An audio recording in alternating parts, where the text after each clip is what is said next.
Hello, everybody, and welcome to Bell to Bell. I'm your host, Nick Belsky, and we got a great show for you guys today because it is the week of my favorite PLE of the WWE calendar. Yes, that's right. It's Royal Rumble week. If you're descending upon Indianapolis, I'm envious because I'd love to be in the building at Lucas Oil Stadium to see this absolutely stacked card. We got DIY versus Motor City Machine Guns in a 2 out of 3 falls match. We got a ladder match between Cody Rhodes and Kevin Owens. We have two absolutely stacked fields already for the men's and women's Royal Rumble. In my opinion, this has the opportunity, this has the potential to be one of the best PLEs, not just Royal Rumbles, but PLEs of this decade. And I don't think it's particularly close. I think the card is stacking up in a way that this could be a memorable night for the WWE. Before we get started with that, make sure if you like this video that you like, share, subscribe, tell all your friends at youtube.com/Nick Belsky, or if you prefer the audio version of podcast, you can catch us out on Spotify by simply searching Bell to Bell. Let's get into some of these previews, and let's start with the one match that, listen, I'm excited about this entire card, but this match in particular, I don't think enough people are ready to see. I don't think enough people are ready to experience what DIY and Motor City Machine Gun are about to do on Saturday night. 2 out of 3 falls match for the WWE Tag Team Championships. Like I mentioned, this is a stacked show. You have John Cena, Roman Reigns, Sami Zayn, Seth Rollins, CM Punk, Drew McIntyre in the men's Rumble match. You have Cody and Kevin. That's going to be a phenomenal match. You have, Charlotte Flair returning. You have Nia Jax. You have Bianca Belair. You have a stacked women's Royal Rumble match. And yet, I think this match is the one that has the most potential to be memorable beyond its years. The one that I think people will be walking out of Lucas Oil Stadium saying, man, DIY and Motor City Machine Gun absolutely tore the house down. It's hard on this pay-per-view to not be in the Royal Rumble match and create a memorable moment. We've seen it a few times. Sami Zayn turning on Roman Reigns a few years ago. That one's memorable. That one's always replayed. John Cena versus Roman Reigns. That one's memorable. If I'm remembering that correctly. Sorry. John Cena versus AJ Styles. That's the one I'm thinking of. Memorable, and always go back to that. But for the most part, it's hard to take away the thunder from the Royal Rumble match. I think they can do it. This is the culmination of all the work that both of these teams have done to fix the Smackdown tag team division. And it's worked, because Los Garza is getting the most shine that they've gotten in a long time. Pretty Deadly has gotten the most shine that they've gotten in a long time. They still have hardly used the Street Profits, and we all know that the ability and the untapped potential of that team is still there. And yet, it's MCMG, it's DIY, it's 2 out of 3 falls. Not only do I trust both of these teams because I think they have very good chemistry together as teams, I think both of these teams have very good chemistry in the ring together, and that's why they're getting this spotlight. That's why they're getting this platform. And this is huge because the tag team divisions have gone somewhat sour since WrestleMania 40. I still agree with the decision to split the titles, but since then, the booking, let's just say it's been questionable at best. This is an opportunity to kind of put that stamp on, we are back with great attention and great detail in the tag team division, specifically on Friday Night SmackDown. I will also give a quick shout out to Monday Night Raw's tag team division because the War Raiders last night against Dominic Mysterio and against JD McDonough was a phenomenal match. Shout out to JD McDonough. Hope he gets healthy soon. Going through most of that match with broken ribs and a punctured lung after that absolutely horrendous bump that he took against the announce table. You got to give credit where credit is due. That guy is an absolute warrior, and I'm excited to see when he gets back healthy. But back to this match. As far as who wins it, it could go either way. I could see a heel DIY team leading this division into WrestleMania.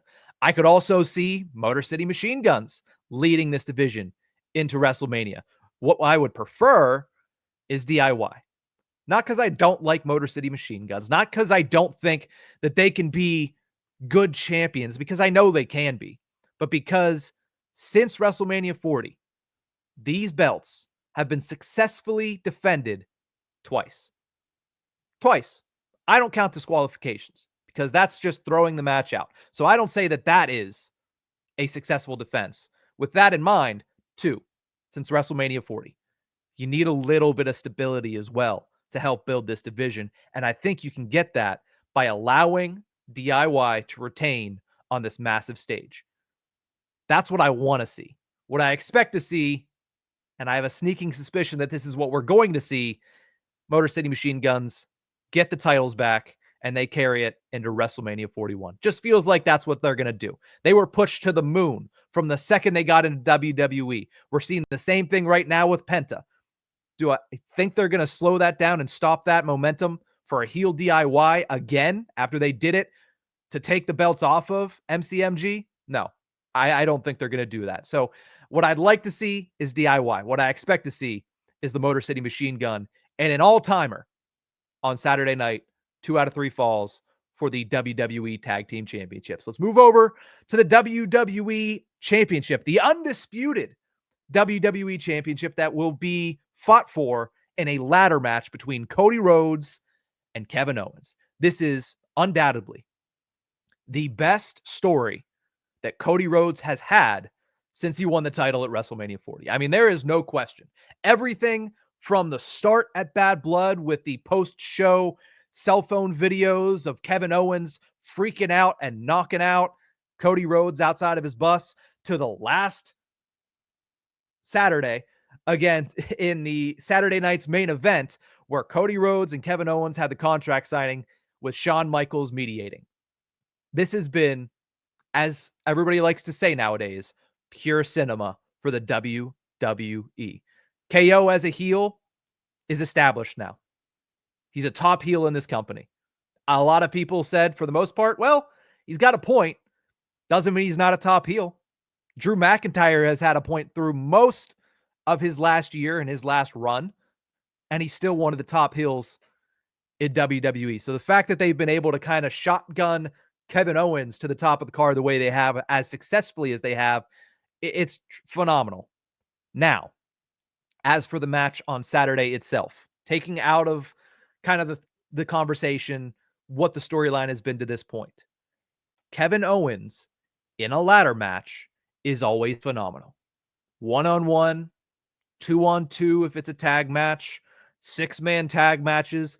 Kevin Owens, when ladders are introduced, always puts on a show. I expect nothing different on Saturday night.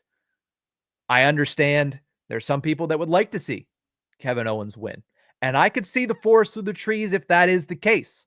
I could see a WrestleMania main event match between Sami Zayn and Kevin Owens. And I could see that absolutely tearing the house down on night one. That's not a night 2 main event. That's a night 1 main event. But I could see that being a phenomenal story that they tell over the next couple of months if Kevin wins and if Sami wins the Royal Rumble. That would be great. But we all know that's not going to happen.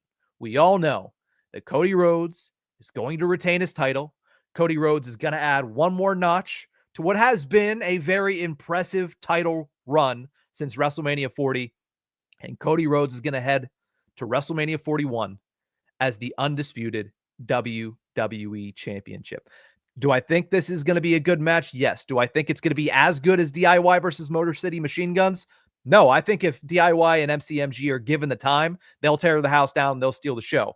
But I do think this is going to be a banger of a match, to quote Sheamus. And I think that it's going to come down to Cody Rhodes once again taking home the WWE Championship. Let's get into the Royal Rumble matches because that's what we want to talk about. That's the stars of the show for Saturday. That's the stars of the show really for the entire opening month of January. It's what we've been building to since the debut of Raw on Netflix. And even since before then, we've been building to this. Women's Royal Rumble match. As of right now, there are 10 participants that have been announced, including Bayley, Nia Jax, Charlotte Flair's return, Liv Morgan, Lyra Valkyria, the Women's Intercontinental Champion, Io Sky, Ivy Nile, Raquel Rodriguez, and then the Women's Tag Team Champions, Naomi and Bianca Belair. It's a solid group. It's a solid lineup of women superstars for this match. So much so that I'm not a fan of pre-announcing the return of Charlotte Flair. She is, as they're saying in all of these video packages, the GOAT. You could argue Becky Lynch. You could argue Trish Stratus. You could argue Lita. You could argue whoever you want for the GOAT of women's wrestling. AJ Lee, who maybe is a surprise entrant in this one. I'm not going to go as far as to predict that, but you never know. But if she's one of the greatest of all time, wouldn't you want that pop to be organic?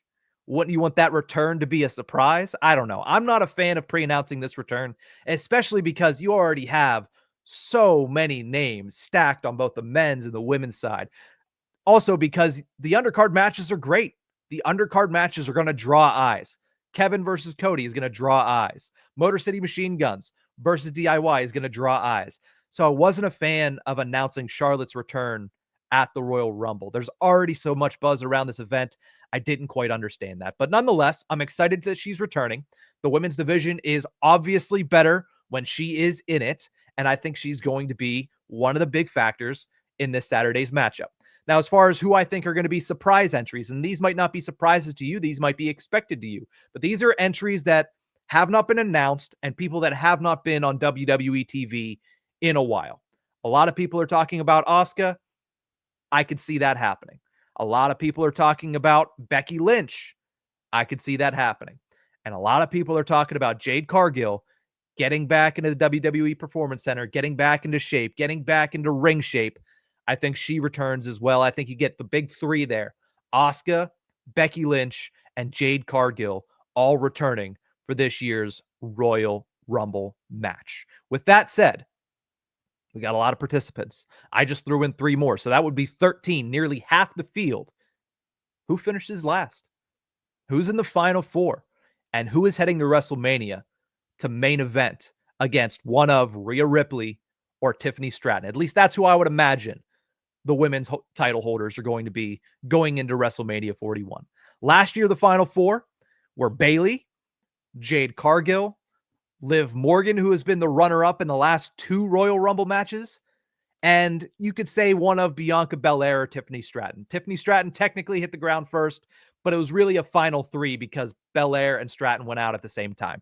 So who are going to be my predictions for the final 4 in this year's Women's Royal Rumble match? I think Liv Morgan is there again. She's coming off of one of the best years we have seen a woman have in a very, very long time. She was the inaugural Crown Jewel champion. She held the women's world title for a very long time. And she has been pinning some of the best wrestlers on the roster in recent weeks. She pinned Bianca Belair, I believe, last Friday night on SmackDown. She got the pin on Monday night against, I believe, Naomi in that tag match. So she is picking up steam even after losing her women's world championship on the debut of Raw on Netflix. So I think because of that, and because of the fact that the last 2 women's Rumble matches, she's been the runner-up, she's going to be in there in the final 4. Speaking of last year's Royal Rumble, the winner last year was Bayley. I think because of that, she's going to be all the way to the end this year. I think she makes the final 4 for a second consecutive year. I'm not going to go as far as to say she's going to win, but I do think she makes the final 4. Jade Cargill for the second consecutive year, I think is going to make the final 4, making her 2 for 2, getting into the final 4. And I believe that in her return, we've talked about her already, the Queen, Charlotte Flair, makes the final 4. So that's my women's final 4 right there. Liv Morgan, Bayley, Jade Cargill, and Charlotte Flair. And of those 4, I believe Jade Cargill is going to win the Women's Royal Rumble match and head to WrestleMania. They obviously wrote her off of TV due to a suspicious injury that turned into a real injury. They're still not announcing or haven't announced who was behind that quote-unquote attack. Something tells me that it might be Bianca Belair, and something tells me that Jade Cargill is going to come back and eliminate Bianca Belair from the Royal Rumble. Something else tells me that Bianca is going to get in on this women's championship match at WrestleMania. I think it's going to be a three-way. I think it's going to be a triple threat between Jade Cargill, Bianca Belair, and Rhea Ripley. That's what I see happening. And that's what I see happening on Saturday in the women's Royal Rumble match. Let's go to the men's Royal Rumble match here. 13 participants already announced for the men's Royal Rumble match. CM Punk, Drew McIntyre, Seth frickin' Rollins, the Hall of Famer Rey Mysterio, Sami Zayn, Logan Paul announced earlier this week, Jey Uso announced earlier this week, Penta announced earlier this week, Shinsuke Nakamura is in there according to the WWE website, Braun Breaker has announced himself for the Royal Rumble, Chad Gable is entering the Royal Rumble, and then there's the two, John Cena in his farewell tour, and the tribal chief, the only tribal chief, Roman Reigns. That's a stacked card. So whenever you start to talk about, oh, who's going to be a surprise entry? If there's none, I think everybody would be okay with that. Now, there's going to be, because it's the Royal Rumble. There's always surprise entries. There's always surprise returns. But if you look at those 13 names, it's hard to not get excited. I mean, Chad Gable is probably the least exciting name there. And Chad Gable has been a very fun wrestler to watch throughout this past calendar year. It's an absolutely stacked card, stacked group of participants for the Royal Rumble. With that in mind, just like for the Women's Rumble, I have 3 surprise entries for the Men's Rumble here. I think Trick Williams comes up from NXT. Do I think that he is going to be on the main roster going forward after that? No, I think through WrestleMania, Trick Williams is going to be in NXT and going to be continuing to go after Obafemi for the NXT Championship. But I do expect him to be in the Rumble match because I do think that WWE knows that there will be few pops that are louder than Trick Williams entering the WWE Royal Rumble. Outside of that, I have 2 veterans returning from injury. One, a real injury. One, a storyline injury. I think we all know Randy Orton's coming back. I think we all expect Randy Orton to come back in the Royal Rumble match. So I'm excited for that one. And I think AJ Styles is coming back. I think that the timeline is lining up, and I think we see AJ Styles back in the Royal Rumble match. At least that's one that I really hope to. He's one of my favorites, and I think that adding him to this list of names, him and Cena, him and Reigns, shoot, a face-off between AJ Styles and Penta in the Royal Rumble, sign me up. So I think there's too many opportunities for them to pass up on if he's healthy. So if he's healthy, I think AJ Styles returns at this year's Royal Rumble. There's 2 names that I mentioned earlier, and I highlighted and I accentuated. That's Roman Reigns and that's John Cena. Let's start with Roman Reigns. This is the first time that Roman Reigns has been in the Royal Rumble since 2020. Back then, he was eliminated by Drew McIntyre, who's in this year's Rumble again, and who's out for blood for the bloodline. So good storytelling there, good long-term storytelling there. We'll see if that has anything to do with the way Roman Reigns is eliminated, if he's eliminated on Saturday evening. But first time since 2020, this is pretty much the easiest bet in the world. And I'm going to kind of give away one of the answers to what I'm going to talk about later. He's going to make the Final 4. He's been in 6 Royal Rumbles in his career. He has never not made the Royal Rumble or made the Final 4. He is 6 for 6. So I expect him to be 7 for 7 after this one. It's like Patrick Mahomes and comeback victories. It is automatic for Roman Reigns.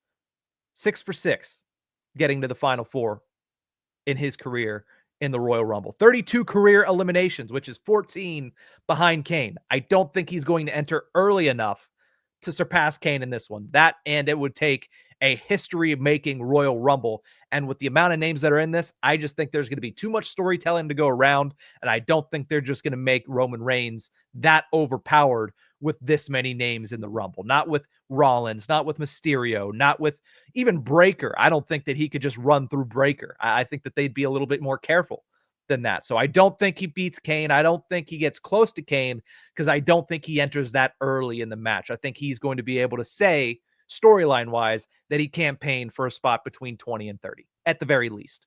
Now, he is a very notorious Rumble participant. Most eliminations with 12 in a single Rumble that wasn't a 50-man Royal Rumble. Braun officially has the record, Braun Strowman that is, with 13 eliminations in that 50-man greatest Royal Rumble, but I don't take that into account when looking at the rest of it. Roman had 12 in a 30-man Rumble. To me, that's the record. But at the same time, another spoiler here, I think he makes the Final Four. I don't think he wins. And who does he get eliminated by? And I'm really just giving away my Final Four here. But I think he gets eliminated by main event Jey Uso. Imagine the pop for Jey Uso throwing Roman Reigns over the top rope. Now, it's tricky business because Jey Uso is a babyface right now. He is the main attraction on Monday Night Raw right now. And Roman Reigns is the main face of WWE. I'm not going to go as far to say he's a babyface because he's not. That would be disrespectful to Roman Reigns. But a lot of people want to see Roman win this Rumble. It's a tricky situation, but I see Jey Uso tossing Roman Reigns over the top rope on Saturday night. Let's talk about John Cena a little bit here. The farewell tour stops in Indianapolis. It's the second stop on his farewell tour. Stop one was LA for the Raw Netflix debut, and he's gone away, which is good. You don't want to burn those dates with him just talking about the Royal Rumble. He declared for the Rumble. He can go away, and he'll show up at the Rumble. Don't burn those dates for him to just say, yeah, I am going to do what I said I was going to do on January 6th. So good. Hasn't appeared on WWE TV since then. This will be John Cena's 9th Royal Rumble appearance, but his first in 7 years. He hasn't been in a Royal Rumble match since 2018. This is a 2-time winner. So if he goes on to win, if the farewell tour is a Royal Rumble win and a main event of WrestleMania, he'll tie Stone Cold Steve Austin for the most all time. But I'm going to say it, there's no way John Cena is winning this Royal Rumble. After going on that long spiel in Los Angeles about how he hasn't won a singles match at that time in 2,446 days and how he doesn't deserve an opportunity, how he's at the back of the line and he's not going to be surprised if he doesn't get to the front of the line because he has so far to climb. And then saying, oh, wait, I can just declare for the Royal Rumble. I just don't see it being that easy for John Cena. And I don't think that anybody out there wants it to be that easy for John Cena. So in my opinion, I think he goes in. I think that the pop is going to be crazy. I think that the performance is going to be great. But there is no way in God's green earth that at the end of the night on Saturday night, it's John Cena on the middle rope pointing to WrestleMania 41 sign. It's just not going to happen. They set up a desperation storyline. There's no need to take a shortcut. He's going to need to take one eventually, whether that's Money in the Bank, whether that's Elimination Chamber in a month. It's not going to happen on his first try. It can't. If it does, I'll be upset.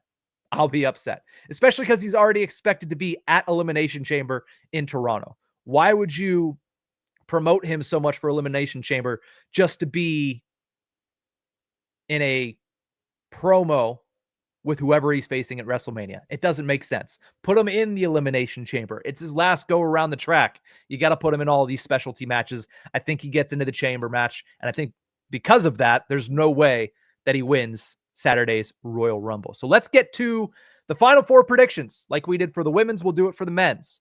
Last year, it was Gunther, Cody Rhodes, Drew McIntyre, and CM Punk. 2 of those 4 are now world champions and will not be in this weekend's Royal Rumble, which means we're at the very least going to get 2 new faces in the Final Four of the Royal Rumble. This year, I think there's one superstar that has been pushed beyond belief since returning to WWE at Survivor Series in 2023, and that's CM Punk. CM Punk, whether you believe some people or not, could have been the expected Royal Rumble winner last year to go on and main event WrestleMania for the first time in his career. He was in the Final Four. He was in the Final 2. He got dumped over by Cody Rhodes after suffering an injury. I expect CM Punk to be there again.